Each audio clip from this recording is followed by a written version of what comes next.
Hi, everyone. Thank you so much for joining today's live presentation with special guest speaker Kelly, who is the founder of Redbird Ministries. We are so excited to have her share a little bit more information about her ministry today and her amazing insight. Right now, everyone is muted. We hope to have at the end of this session our session's about 20 to 30 minutes, and during the last 5 to 10 minutes, we like to have the opportunity to ask questions to Kelly that she will answer for us. So during that time, I will unmute everyone. Right now, I will turn off my video and Kelly will lead us in prayer. I will turn my video back on during question and answer time. But again, Kelly, thank you so much for being here. We're so excited to have you. Thank you, Ashley. It is a pleasure to be with all of you today, and it's exciting to know that others are interested in starting or serving families of loss. So I just thank you all for coming, and we'll get started with prayer. In the name of the Father, Son, Holy Spirit, amen.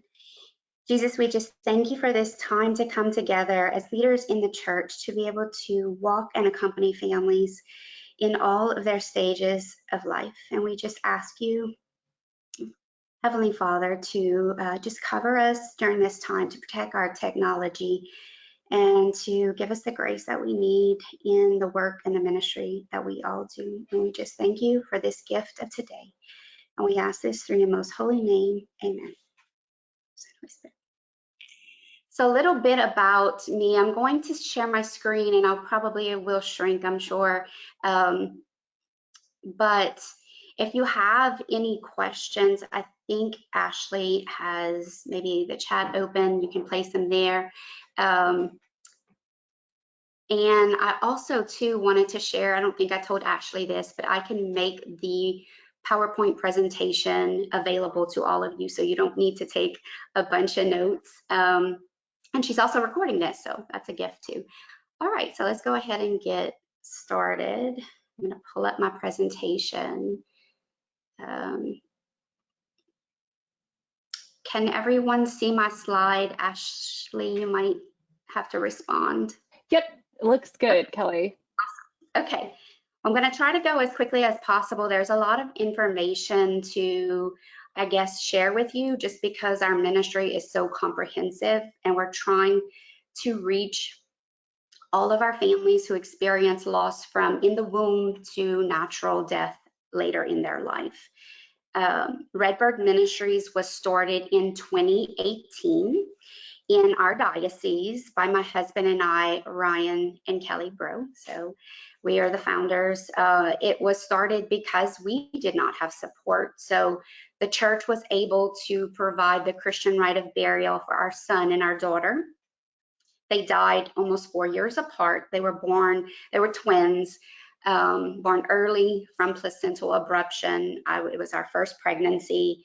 I was 25 years old. As a new mom of loss, it literally devastated my family. Like I said, the church was able to provide us with the Christian rite of burial, and then Ryan and I got kind of pushed to the secular world to make sense out of death.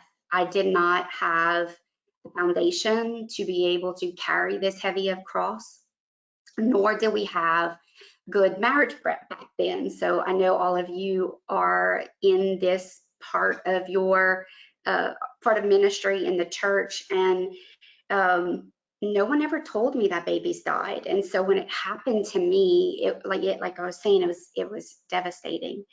And trying to carry this cross in the secular world, absent of God, leaves a lot of our families very hopeless. These are some statistics that we have been able to uncover and discover, and to realize how often it does actually happen. So 1 in 4 people sitting in our church pews has experienced the loss of a child. So this is from pregnancy loss all the way up to the oldest family that we've served in our diocese. The son was 55 years old, which is older than me. So as long as the parents are alive, we serve.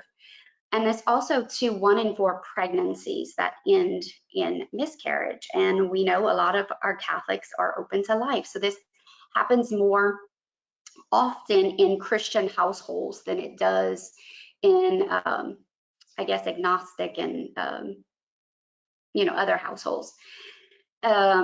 Approximately 5% of the population will receive support from an expert to cope with the grief that they will experience. So this means that families are not leaning on experts to help with grief.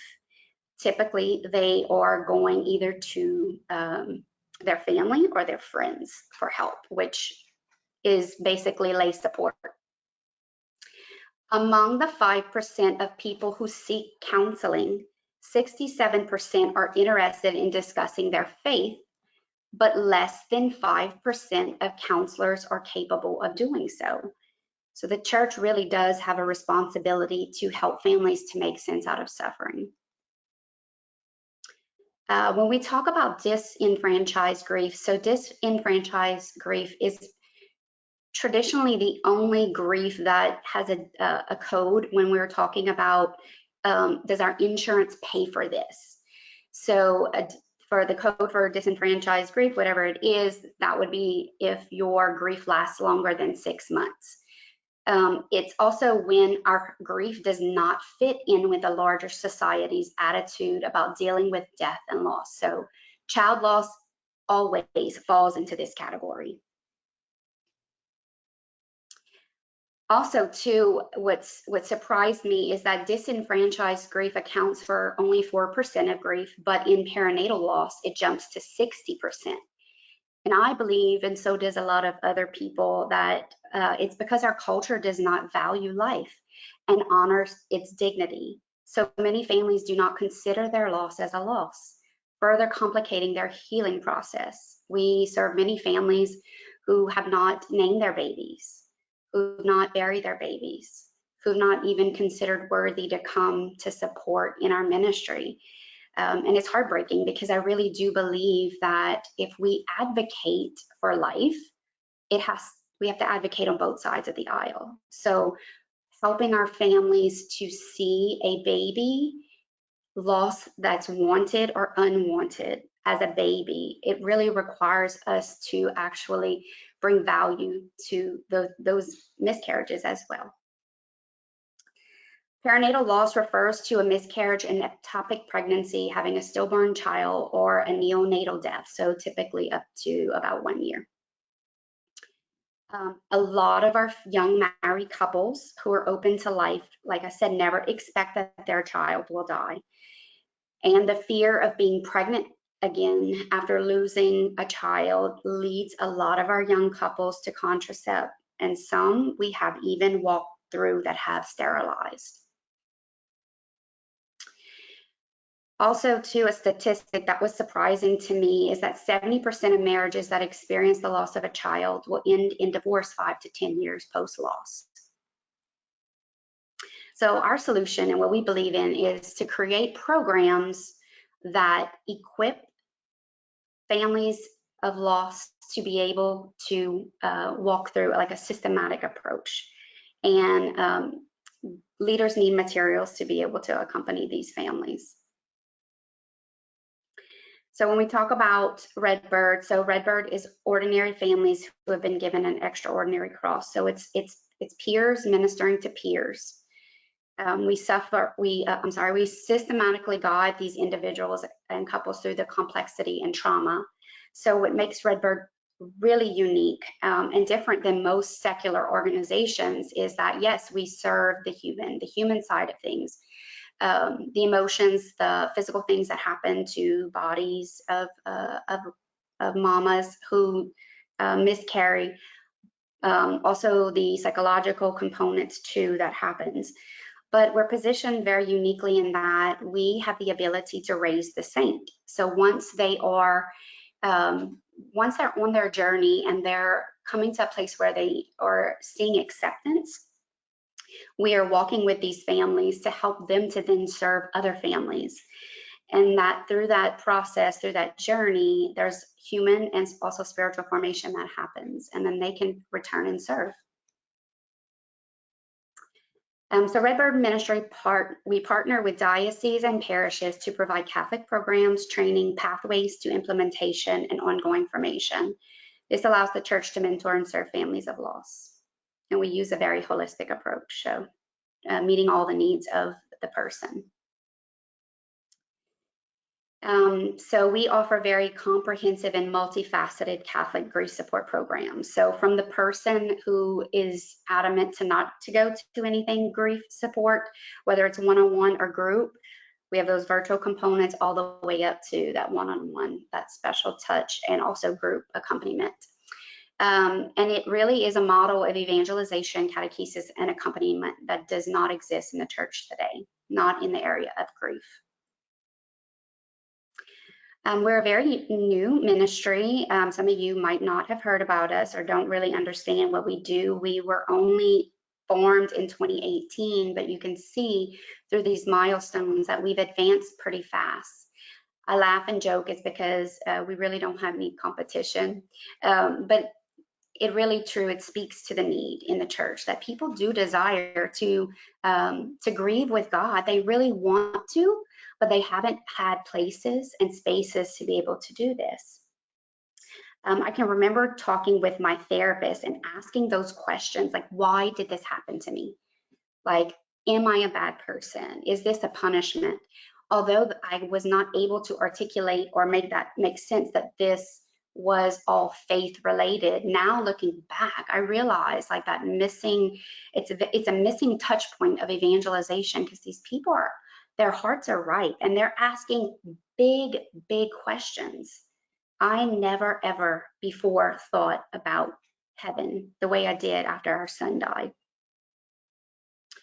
There's also no direct competitors to Redbird, so we're not just information regurgitation. Like, we have all these stats, we know all these things that grief does, we have all this knowledge, but what we do that is very different in our approach is that we accompany, and that's different than most ministries.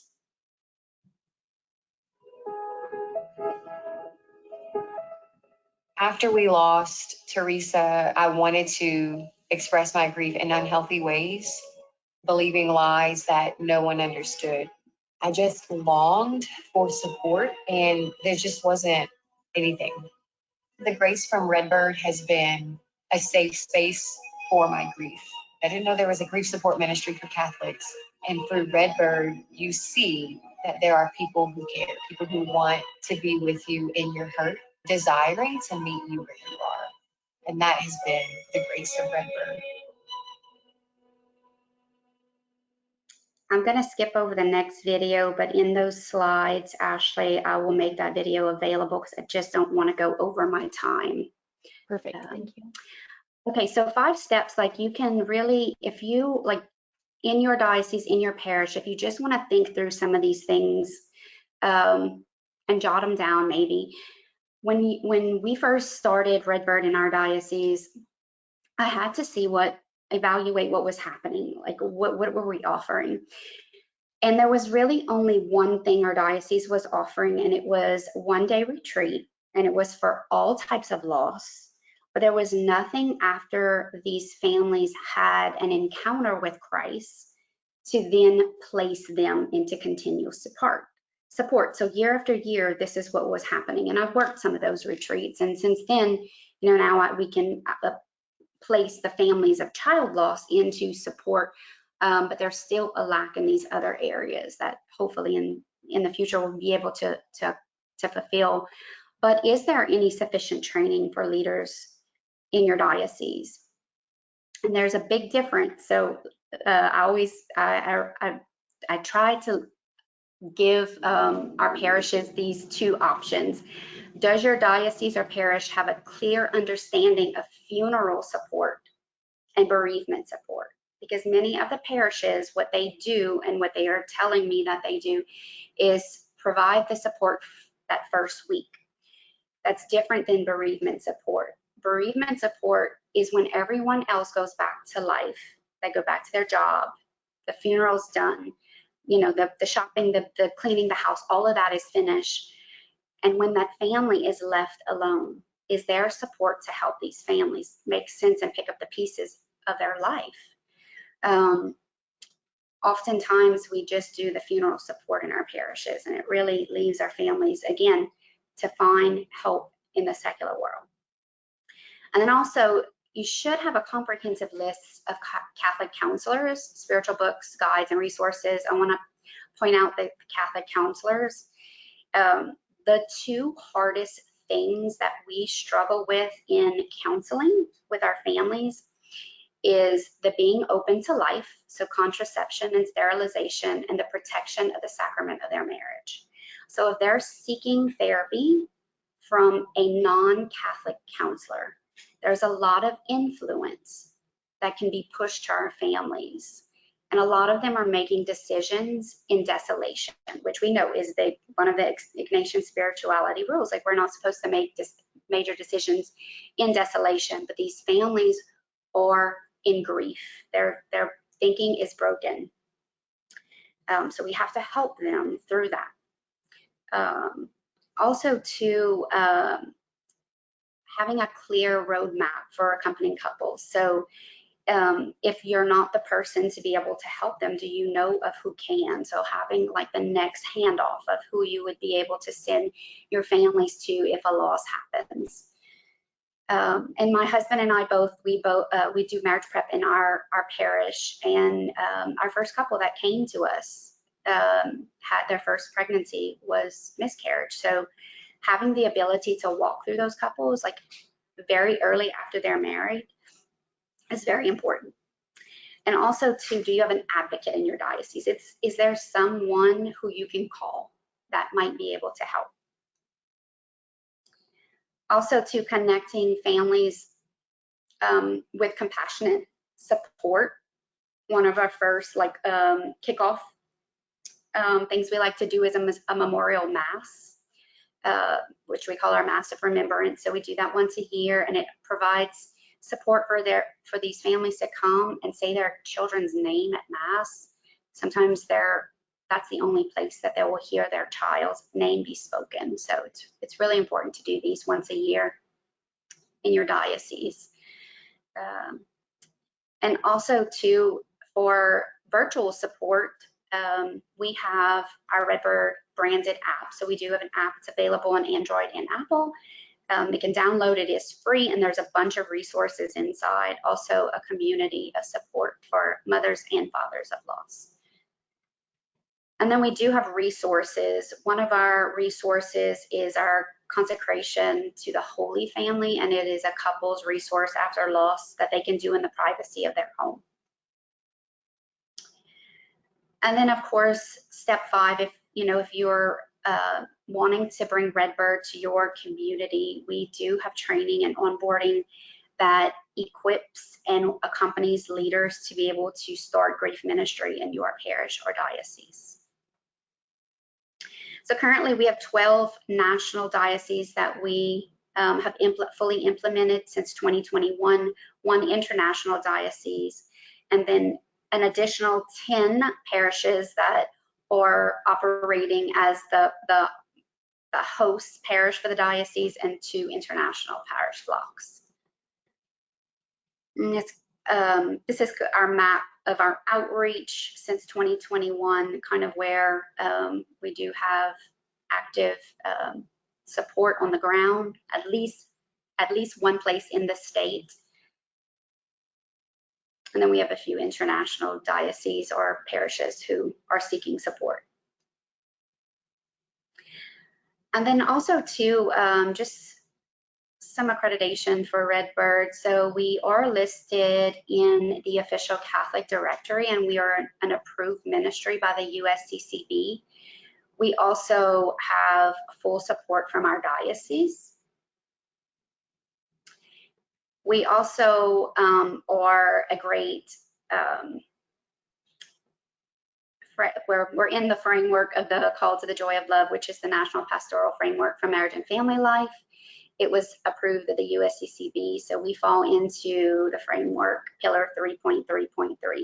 So at least one of our programs falls in each one of these 3 pillars, which is important, and one of the reasons why also that being comprehensive actually it needs to happen, because you have to be able to do all: educate, encourage, and engage. We do know that child loss is a very unique type of grief. There's actually studies and research that shows the impact of loss on a family that is prolonged. It also has health risks associated. Families of child loss, or parents of child loss, struggle with things like PTSD. They also have a higher risk for heart disease and strokes just because of the high levels of cortisol, because their grief is prolonged. And we do believe that dioceses and parishes want to offer support, but a lot of them don't know how. So that's where Redbird steps in, and we strategize with a parish and a diocese to start where they're ready. So some of our dioceses and parishes already do some of the things that we begin with a completely brand new diocese. So we might not start on step 1, we might start on step 3. So we really tailor it to your needs. And then I just, this is a strong belief of mine that we should not leave families a loss to make sense of death in the secular world, nor should we allow these families to carry this cross alone. Most clergy and leaders want to offer compassion and empathy to families of loss, but a lot of them feel ill-equipped. So having the support of our team is very important. We walk with leaders too to make sure that it's not just that onboarding, that support happens, that we are available with them throughout the whole entire process. So engagement happens with a family in 4 ways: through our programs, through our online community, support groups, and through our leaders. And what I see Redbird as building a brand.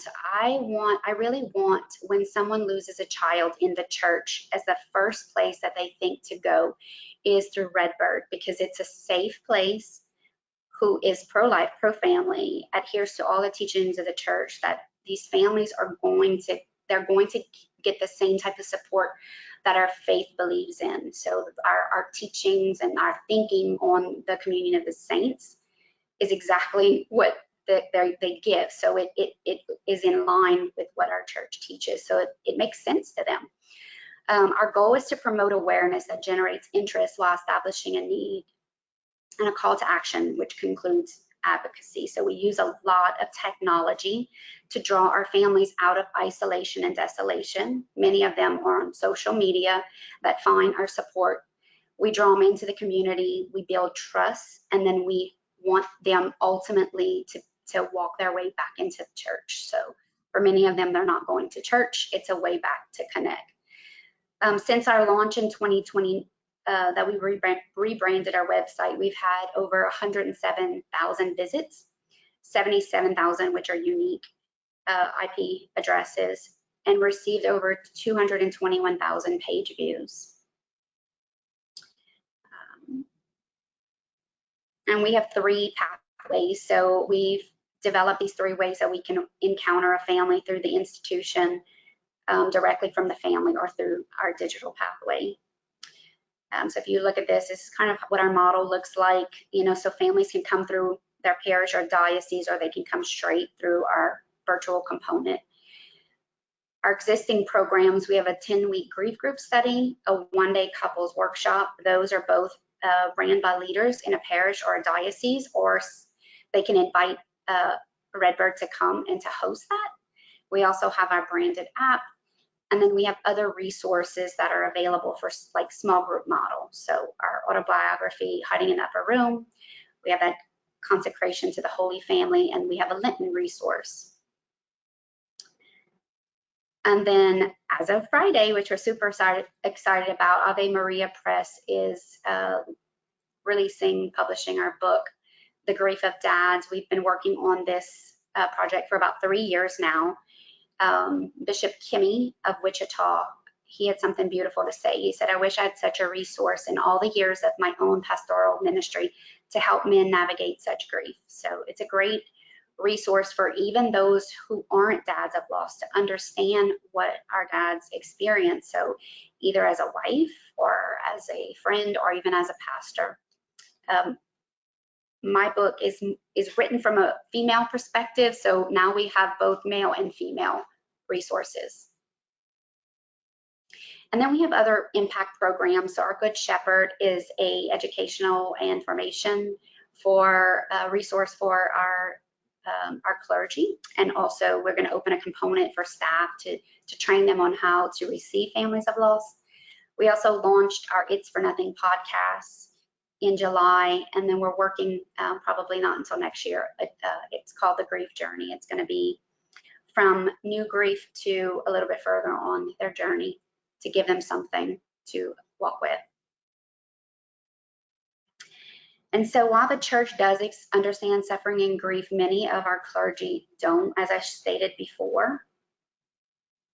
There's no doubt that the hardest funerals to do are those of children.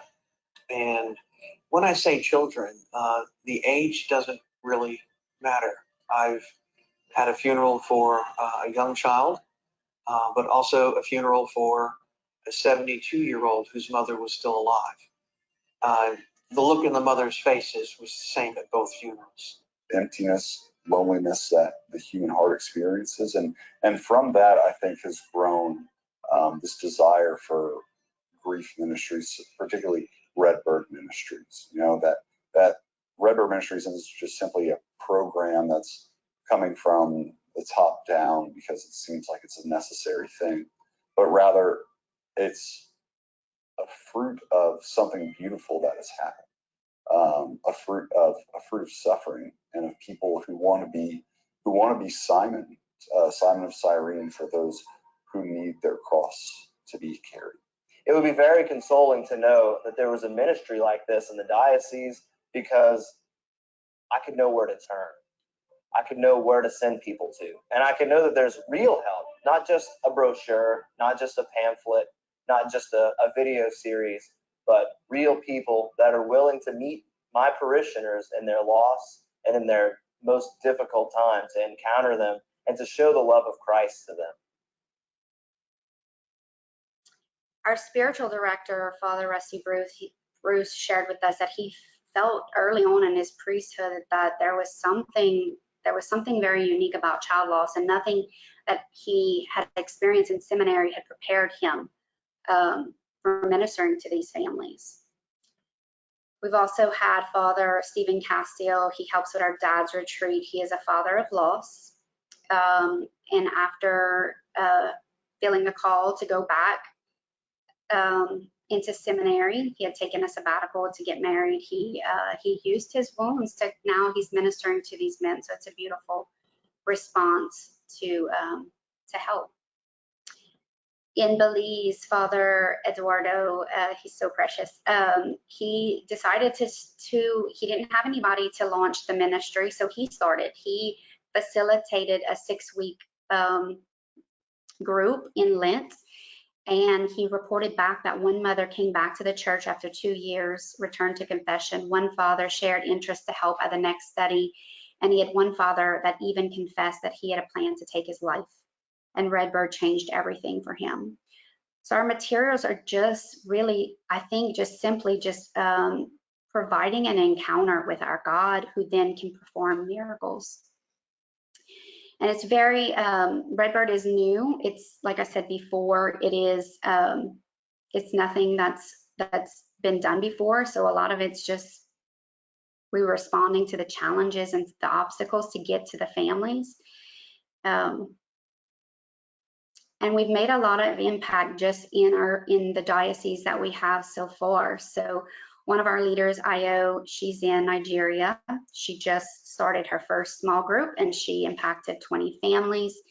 Ms. Jewel Behai, she is running the bereavement ministry for the Archdiocese of New Orleans. She does more than just Redbird, but since Redbird was really her way to begin to start doing this, she's impacted 900 families in 3.5 years and 80 children that were under 17.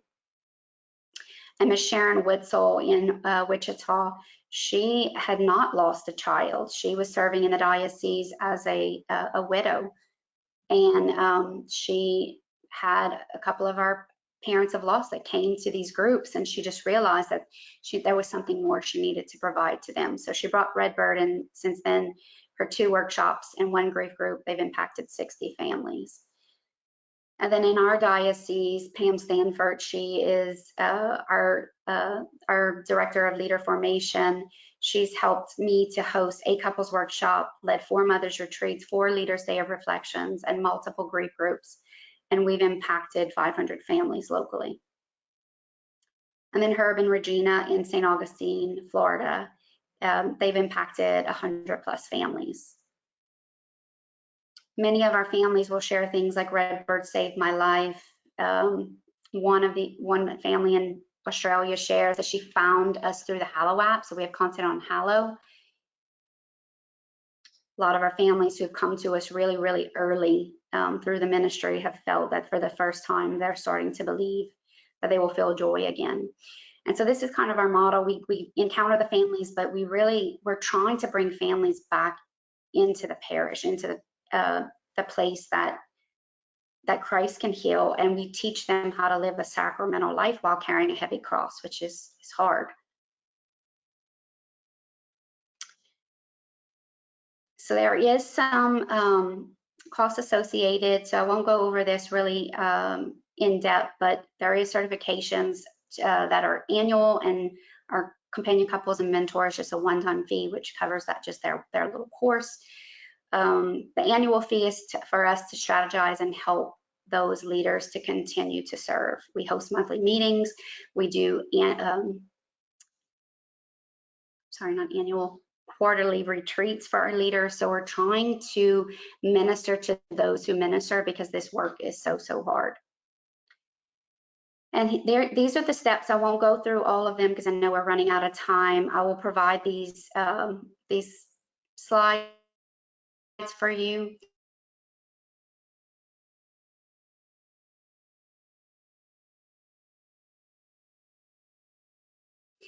But now we're to the question. Perfect. And Yes, thank you so much, section. Kelly. So I think I'll just, let's see if I can. Perfect. Thank you so much, Kelly. Clearly, this ministry is amazing and so needed within so many parishes and dioceses. So thank you for all that you do with Redbird Ministries. And right now, we can take the opportunity to ask Kelly some questions. I'm going to unmute everyone. Everyone will still, if you want to ask a question, have to press the microphone on your end. But let me unmute everyone right now. Okay, so everyone does have the opportunity to ask a question, so please feel free to do so.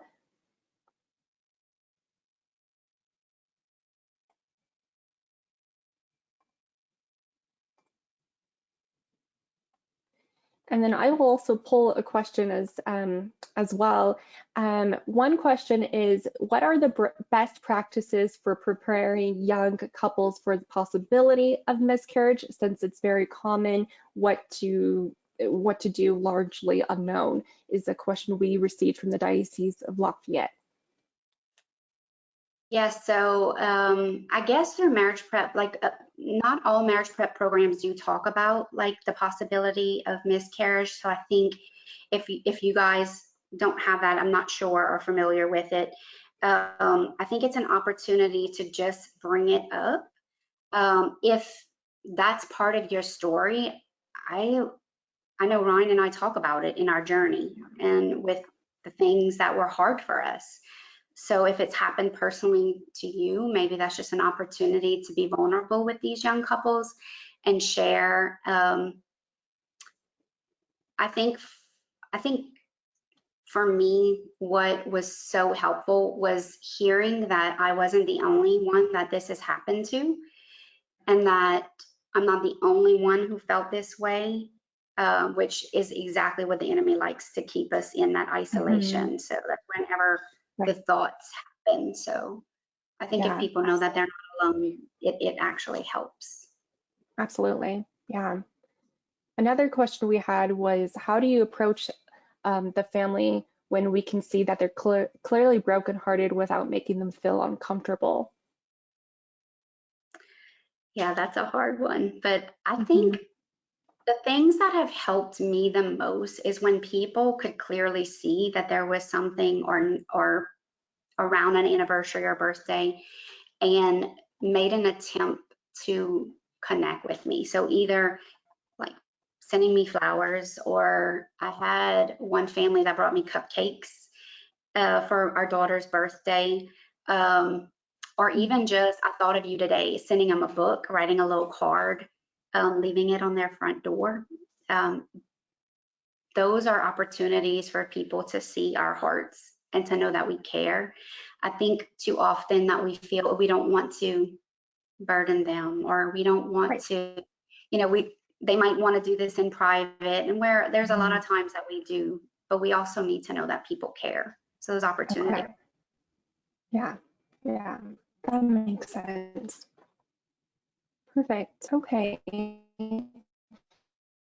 And again, like Kelly said, she will share these slides with you, and this webinar was recorded for your reference. We will share it with everyone today. If there's no questions, we can end today's session, but I do want to thank you, Kelly, for your incredible ministry and for sharing this, for the resources you're sharing to parishes and dioceses, and then also taking time out of your schedule today to do this. We really appreciate it. You're welcome. Thank you for inviting me. Yes, of course. Have a good day, everyone. Again, thank you so much for your time, and we will be in touch soon. Thanks so much. Thank you. Bye.